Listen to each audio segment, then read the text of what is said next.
if you've always wanted to use industry standard simulation tool used by high-profile studios and VFX houses, then this is an awesome time for you to get on with it, as Amazon has officially open sourced Krakatoa and Xmesh plugins for Maya. These tools have brought about some awesome eye candies that have graced our screens. A few months ago, Amazon made the entire ThinkBox product, which includes Deadline, Draft, Frost, Sequoia, and Stroke totally for free. And with this new announcement, amongst other tools that they've open sourced and made for free, Amazon seems to be working towards open sourcing more tools in the future. With Scanline VP of Technology saying, with the Amazon Web Service ThinkBox tools available as open source, we can contribute to the path forward, as open source gives us more control over our destiny. And for particle simulation enthusiasts, Krakatoa is a tool designed to process and render millions and even billions of particles, providing users a set of tools to create, cache, modify, shade, and render natural phenomena like dust, smoke, ocean, foam, viscous liquids, and so on. More so, Krakatoa supports per particle scatter, emission, absorption, and density channels, which gives artists a more creative control when modifying their simulation, with support for various light scattering models to allow deep level of control over the final image. And this explains why studios and VFX facilities like Framestore, Method Studio, Luma Pictures, and Scanline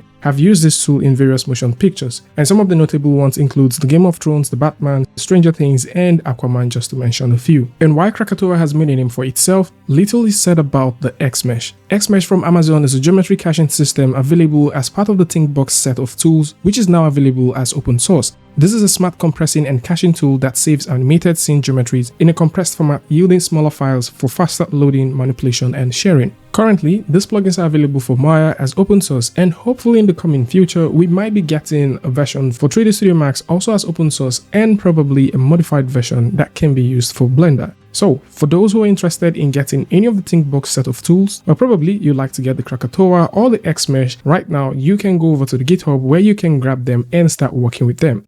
The licenses are set to Apache 2.0, which is pretty interesting as well. So, this is more like it. Tell me what you guys think about this one in the comment section. And of course, if you like this video or you like something from this, you can go ahead and give a like, and don't forget to share with a friend.